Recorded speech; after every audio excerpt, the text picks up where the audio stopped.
SSC 2026 batch তোমাদের জন্য একটা চরম সুখবর নিয়ে এসেছি।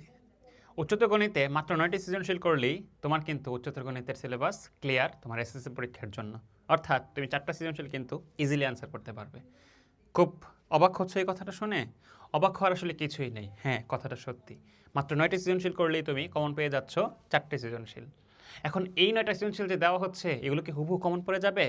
না, কথাটা এইভাবে সত্য না। কথাটা সত্য হচ্ছে তুমি যদি এই 9টা সৃজনশীল বুঝে বুঝে করতে পারো তাহলে এই 9টা সৃজনশীলের আদলেই তোমার এসএসসিতে 4টা সৃজনশীল তুমি কমন পেয়ে যাবা এবং খুব ইজিলি অ্যান্সার করতে পারবা। তাহলে চলো ভাইয়া দেখে নিই এই 9টা সৃজনশীল আসলে কী বা কোনগুলো। প্রথমেই যে সৃজনশীলটা সেটা হচ্ছে আমাদের সপ্তম অধ্যায় থেকে অসীম ধারা থেকে। এখানে দেখো চমৎকার একটা কোশ্চেন আছে। একটা ধারা দেওয়া আছে, একটি অনন্ত গুণোত্তর ধারা। ক নাম্বার হচ্ছে এই ধারাটার অসীম গুণোত্তর ধারার অসীমতক সমষ্টি যদি থাকে তবে নির্ণয় করো। একটা ধারা কতেও দেওয়া আছে, তাই না? তো এটা করে ফেলবে। এই টাইপের অঙ্কগুলো কীভাবে করতে হয় ক দিয়ে তুমি শিখে নিবে যে এই টাইপের অঙ্কগুলো কিভাবে করতে হয়।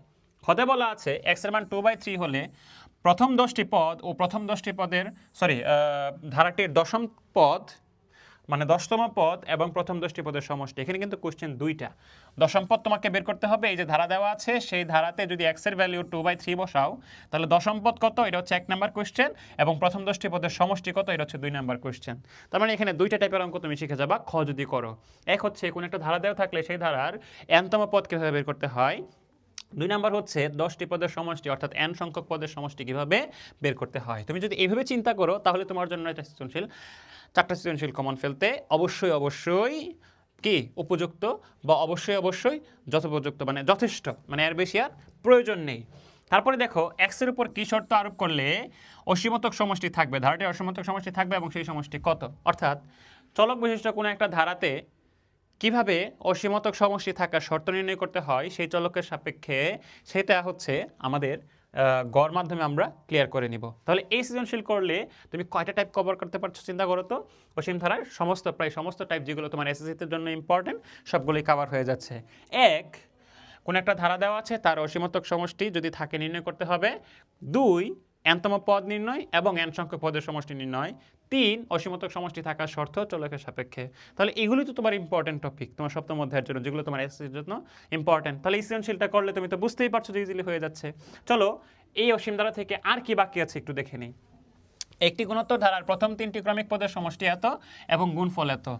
একটি গুণোত্তর ধারার প্রথম 3টি ক্রমিক পদের সমষ্টি এবং গুণফল ভালো মতো বুঝে শুনে তোমাকে চিন্তা করে কোশ্চেন সলভ করতে হবে, তবেই সেটা তোমার জন্য ফ্রুটফুল হবে। দেখো একটা ধারা, এটা আসলে এক্স্যাক্টলি ধারা বলা যায় না, ঠিক আছে, ধারাতে কনভার্ট করতে হয়। 3.02 পৌনঃপুনিককে মূলদীয় ভগ্নাংশে প্রকাশ, অর্থাৎ যে কোনো ধরনের পৌনঃপুনিক জাতীয় সংখ্যাগুলোকে কীভাবে তুমি ধারার সিস্টেম ব্যবহার করে মূলদীয় ভগ্নাংশে প্রকাশ করবে, এটা কিন্তু তোমার একটা টাইপ, আর সেই টাইপটাকে তুমি ক্লিয়ার করতে পারছো এই সৃজনশীলের 2 নাম্বার সৃজনশীলের ক দ্বারা। তারপরে চলো এ ধারাটির প্রথম n সংখ্যক পদের সমষ্টি নির্ণয় করো। এই যে এ দেওয়া আছে এটার প্রথম n সংখ্যক পদের সমষ্টি নির্ণয় করতে হবে। তাহলে এখানে কাজ কি, এটাকে হুবহু ধারা হিসেবে দেওয়া আছে? না, এটা কোনো ধারা হিসেবে হুবহু দেওয়া নেই।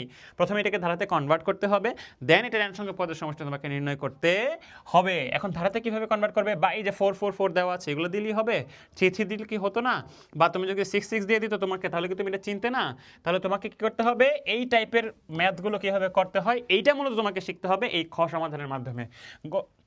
গতে বলা আছে 1 নং ধারাটির প্রথম পদ ও সাধারণ অনুপাত নির্ণয় করো। তো এই ধরনের যদি কোশ্চেন থাকে সেটা কীভাবে সমাধান করতে হবে সেটা হচ্ছে তুমি গ দ্বারা সমাধান করবে। তাহলে আসলে 2টা সৃজনশীল করলে তুমি 6 থেকে 7টা টাইপের অঙ্ক শিখে গেছো। আর এই 6 থেকে 7টা টাইপ শেখা মানে হচ্ছে তোমার অসীম ধারা একদম ক্লিয়ার। তারপরে চলো অসীম ধারা ক্লিয়ার হওয়া মানে কিন্তু এখানে কি একটা সৃজনশীল কমন পড়ার নিশ্চয়তা তুমি পেয়ে যাচ্ছ।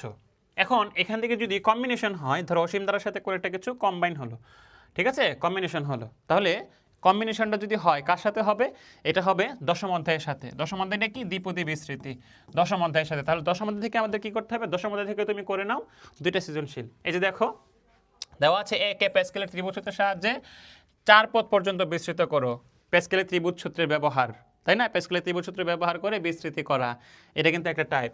তারপরে এই যে দেখো 5 - x * b, b মানে কি এখানে দেওয়া আছে x⁴ পর্যন্ত বিস্তৃত করে এটার মান নির্ণয় করতে হবে। তাহলে ভাইয়া খেয়াল করো এটা একটা টাইপের হয়ে গেল।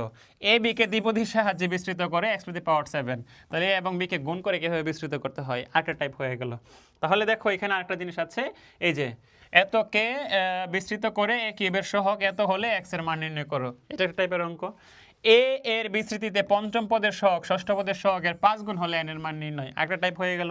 যদি বি ইজ ইকুয়ালস টু এত হয়, ওই যে সহগ সমীকৃতির যে ব্যাপারটা আছে দ্বিতীয় অধ্যায়ে আমরা পড়েছিলাম এটা, তাহলে ভাইয়া এখানে হইলো আরো দুইটা সৃজনশীল আর অসীম ধারাতে ছিল দুইটা সৃজনশীল। মোট 4টা সৃজনশীল করলে তুমি কিন্তু অসীম ধারা এবং দ্বিপদী বিস্তৃতির যতগুলো ইম্পর্টেন্ট টাইপ আছে তোমার এসএসসি পরীক্ষার জন্য সব কভার হয়ে যায় এবং তুমি কিন্তু একটা সৃজনশীল 100% কমন পেয়ে যাবে তোমার এসএসসি পরীক্ষাতে।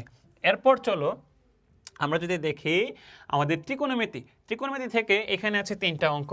3টা অঙ্কের মধ্যে সব থেকে বেশি ইম্পর্টেন্ট হচ্ছে এই ধরনের অঙ্কগুলো, আসলে মানে খুবই ইম্পর্টেন্ট। এই যে ক খ গতে সবগুলোই ইম্পর্টেন্ট, তার মধ্যে হচ্ছে খটা একটু বেশি ইম্পর্টেন্ট, মানে এই টাইপগুলো অবশ্যই থাকবে। তোমাকে 4 মার্কস আমি এসএসসি পরীক্ষার জন্য আউট করে দিলাম, যাও 4 মার্কস তুমি কি করলা এখনই পেয়ে গেলা যদি এই টাইপের অঙ্কটা তুমি পারো। ত্রিকোণমিতিক সমীকরণ সমাধান, একটা নির্দিষ্ট রেঞ্জের মধ্যে ত্রিকোণমিতিক সমীকরণ সমাধান যদি তুমি পারো তাহলে তুমি 4 মার্কস অলরেডি পেয়ে গেছো, যাও একটা কোশ্চেন তোমাকে আউট করে দিলাম। তারপরে দেখো এই যে n into pi plus minus theta দিয়ে আমাদেরকে যে কাজগুলো করতে হয় এটা। আর এখানে তো তোমার জানাই আছে, প্রথমে তোমার চতুর্ভাগ অনুসারে থিটার মান বের করতে হবে। চতুর্ভাগ কোন চতুর্ভাগে থিটার অবস্থান সেইটা নির্ণয় করতে হবে, সেটার সাপেক্ষে তোমাকে এই যে জিনিসগুলো এগুলোর মান বের করে বসিয়ে দিলেই অঙ্কের সমাধান হয়ে যাবে। দেখো এগুলো একই জিনিস, ঠিক আছে। এখানে হচ্ছে তোমার কি ভাই, এখানে হচ্ছে মান নির্ণয় আর কি। তো মান নির্ণয়ের ক্ষেত্রে বড় বড় থিটা দেওয়া আছে, এগুলো n into pi plus minus theta দিয়ে ছোটো ছোটো করে নিতে হবে, তোমার জানা মানে নিতে হবে, জানা মানে নিয়ে মানগুলো বসিয়ে দিলেই কাজ শেষ। তো এই অঙ্কগুলো আসলে আমাদের যদি করতে পারি আমরা, দুটো সৃজনশীল যদি করতে পারি এবং দুটো সৃজনশীলে কী কী আছে সেটাতে বুঝে করতে পারি, তাহলে কিন্তু ত্রিকোণমিতি থেকে আমরা কমন পেয়ে যাব একটা সৃজনশীল। তাহলে 7 এবং 10 থেকে ছিল একটা, আর এখান থেকে হয়ে গেল একটা সৃজনশীল। করলাম মাত্র কয়টা, 5টা বা 6টা সৃজনশীল করলাম, আমাদের কিন্তু হয়ে গেল 2টা সৃজনশীল। এবার আসো ভেক্টর থেকে। এই যে এটা কোনটা, এটা হচ্ছে আমাদের উদাহরণ 3 এক্সাম্পল নাম্বার 3। এটা করলে হুবহু কমন পাওয়ার চান্সেস আছে। আর এটা কোনটা ভাইয়া, এটা হচ্ছে অনুশীলনীর অঙ্ক, তাই না? অনুশীলনী 12 এর 14 নম্বর অঙ্কটা সম্ভবত, ঠিক আছে। এটা গেল। তারপরে দেখো এটা হচ্ছে 16 এর খ নাম্বার।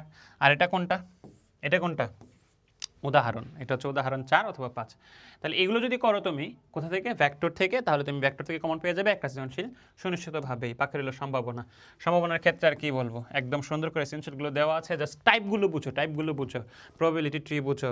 প্রবাবিলিটি এর ক্ষেত্রে শুধু ছক্কা হইলে কি হবে, শুধু মুদ্রা হইলে কি হবে, ছক্কা মুদ্রা একসাথে হলে কি হবে, বা যানবাহনের ক্ষেত্রে কি ঘটে, বা যাতায়াত আর কি, যানবাহন মানে যাতায়াতের ক্ষেত্রে কি ঘটে, বা কি বলে এটাকে আরও যেগুলো আছে এটাকে জানে কি বলে, হ্যাঁ প্রতিস্থাপন করে না করে, এই টাইপগুলো জাস্ট একটু তোমরা যদি বোঝার চেষ্টা করো তাহলেই কিন্তু হয়ে যাচ্ছে। দেখো প্রতিস্থাপন করে না করে প্রবাবিলিটি 3বার নিক্ষেপ করলে কমপক্ষে একটি টেল পাওয়ার সম্ভাবনা, হ্যাঁ এই জিনিসগুলো যদি বুঝতে পারো তাহলে এই সৃজনশীলগুলো তুমি যদি বুঝে করো এবং টাইপগুলো মাথায় ক্যাচ করতে পারো, তাহলে এই 9টা বা 10টা যাই আছে না কেন এই সৃজনশীলগুলো করলে তুমি তোমার এসএসসি পরীক্ষাতে, আমি তোমাকে বলে দিচ্ছি 100, আমি তোমাকে চ্যালেঞ্জ করছি, একদম ওপেন চ্যালেঞ্জ করছি যে তুমি 4টা সৃজনশীল তুমি অ্যান্সার করতে পারবে এবং খুবই ইজিলি অ্যান্সার করতে পারবে। আবারও বলছি এই 8টা 9টা 10টা সৃজনশীল যাই থাকুক না কেন, তুমি যদি বুঝে করতে পারো যেগুলো আমি দিয়েছি সাজেশন হিসেবে, বুঝে করতে পারো, টাইপটা ধরতে পারো, তাহলে তুমি 4টা সৃজনশীল 100% তুমি তোমার এসএসসি পরীক্ষাতে অ্যান্সার করতে পারবে। তো সুন্দর মতো করে নাও।